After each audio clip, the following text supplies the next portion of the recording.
bass can be caught on any number of venue types, which shows just how adaptable they are as a species. This video covers how you can target bass from rock marks. We'll start by quickly showing you where around the coast bass are found. From there we'll cover what sorts of conditions are best suitable for catching bass. We'll then be talking distances and features, so you can know where to cast. We'll then show you which rigs will aid you in presenting your bait in the best way possible. Finally, we'll go over some top baits that just might give you the edge on the day. In terms of rockmark fishing, bass can be found in much the same wider locations as when targeting them in estuaries or on beaches, but for those who aren't familiar, let's do a very quick recap. Bass are found all around the UK, but are more prominent along the southern and western stretches of coastline. This is particularly true when fishing rock marks, as these areas of the UK coastline are rockier than the eastern half. They are caught along a large stretch of the European continent, from southern Norway and throughout the entire Mediterranean, even reaching into the southern Black Sea and beyond the Suez Canal into the Red Sea. So let's take a look at the typical rockmark conditions that many anglers consider the best for bass. For rough ground, one of the main sources of food will be crab. Whenever the crab appealing locally at a mark will be the main period that bass will be feeding these types of venue. This can be anywhere between April and June, depending on latitude and other factors. The bass will be feeding on fish baits in deeper water through late summer, but then return to the shallow rock marks in early autumn. In certain places where waters are warm enough, they will stay all the way up to December. It's the rising in size tides leading up to the peak tide, for that current cycle of tides, that will tend to best suit the bass. Bass are wily and will stick it out in shallow rocky ground even with a little surf running, as this is a window of opportunity for them to grab any dislodged food. Rougher seas will be productive, but longer casts will be required, as the rough seas and the hard ground is a deadly mix, even for bass. In addition, a lot of their food will tend to be swept out further.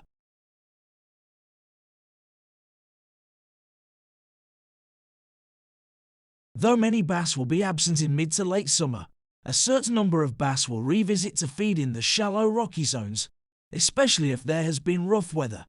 As with all shallow water venue types, larger mature bass will be virtually absent from these venues between the months of late January to early March due to spawning, though again the exact timing of this will vary from venue to venue. In terms of day tides, overcast skies will be your best bet in terms of cloud cover. This is particularly true with rock marks as they often tend to carry less colour in the water. As with most species, night tides are again a top time to fish, especially due to the already mentioned lack of water colour at rock venues. A key time to fish from is a low tide that occurs at dawn or dusk when light levels are low. The first 2 hours of the flood immediately after low is often a key feeding window, though similarly to other shallow venue types, the bass tend to move off during the mid-part of the flood tide, until both hours either side of high water. They will usually be largely absent on the ebb, unless fishing near or within estuary rock marks. So where are we looking to cast to give us the best chance? As with any features, we always advise you to scope venues out at low tide, especially as it's intertidal features that you'll be looking for, what with bass being a shallow water species.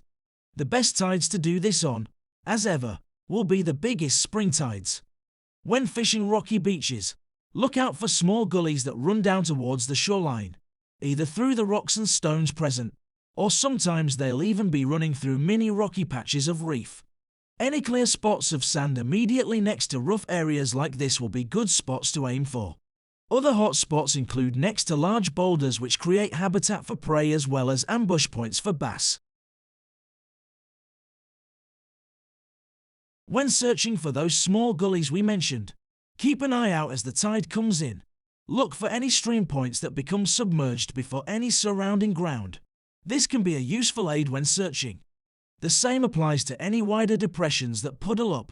In addition, Even rocky beaches will often have cleaner ground out in the surf where parallel gutters form from the sand being shifted by wave action. Again, these will hold food.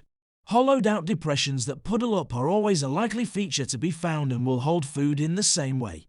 Rock marks often provide suitable terrain for weed beds to become established.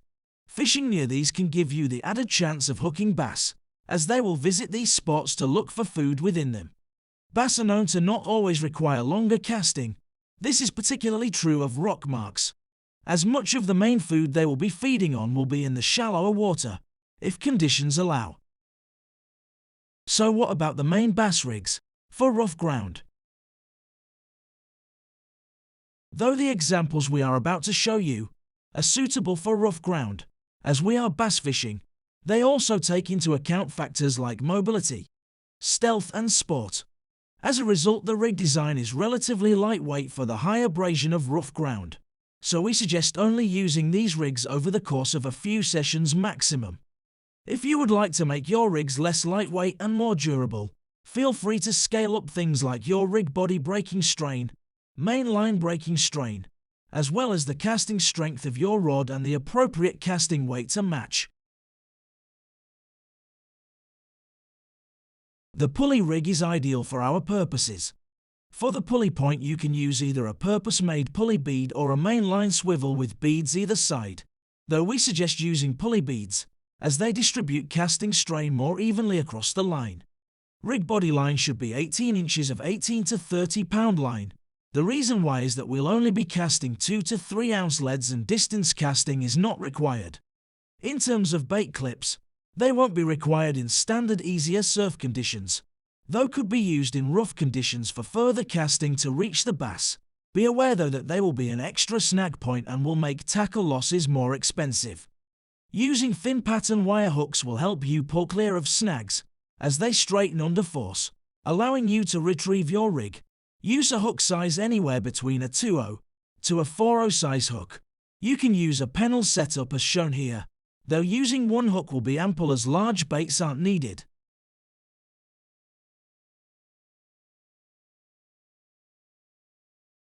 As mentioned, 2 to 3 ounce leads will be ample for our needs, though grip leads will be preferable, as plain leads have a tendency to roll around and find snags. As a result, a rod strength of 2 to 4 ounce casting strength will be needed. Ideally, you want to use a rod with a stiff enough action, so that it can pull rigs from snags more easily. It's probably a better bet to use mono main line on these venues. What with the better abrasion resistance, use a breaking strain of 18 to 30 pounds, matching your rig body strength. If you wish to use braid, scaling up to at least 40 pound makes sense due to it being less abrasion resistant, though it's best to avoid any braid within your rig itself. Don't forget, you can always scale up your whole setup if you wish to use rigs that will be stronger against rocky ground. Scaling up also allows you to cast heavier weights for better distance during headwinds and sidewinds. The added weight will also hold bottom better during rough seas. So finally, a very quick look at our bait situation. The top bass bait for rock venues has to be peeler crab, especially when peeling locally, though you do also have other bait types that match the hatch, such as mussels, which are commonly found around rock fringes of low-lying coastline. You can also even chance other shellfish types such as limpets. You'll be surprised what baits fish will target, especially after rough weather. If distance casting for the bass during rough seas, why not aim a sand eel for any parallel gutters that may be present along any cleaner areas of ground a little way out? Just make sure to always practice good safety methods when fishing in rough weather around rocky areas. When in doubt, don't forget to give worm baits or any bait a try. Even though matching the hatch is an approach that makes sense, bass after all are out to survive and will jump at the opportunity for a meal. Hi guys, just a quick reminder, if you like my videos and find that you are learning some useful tips, please do remember to click the subscribe button just under this video. Subscribing is completely free. There's no sign-up process as it's all done at the click of a button. Also do remember to hit the like button if you find a specific video interesting and helpful. Doing these things really does help support the channel and allows me to keep making more and more helpful videos that will hopefully make your sessions that much more enjoyable. Thanks so much, guys. If you would like to know how to catch bass from other venue types, such as estuaries or clean shallow beach mags, check out the links showing now. There is also a link provided which goes into better detail about using wave action properly when fishing, which could come in useful when targeting those bass at distance. Feel free to visit our channel page by clicking the channel name below to browse videos on how to catch other species, as well as other videos relating to conditions, tackle and more. Thanks again for watching another edition of Lighthouse Sea Fishing Tutorials. We hope to see you again.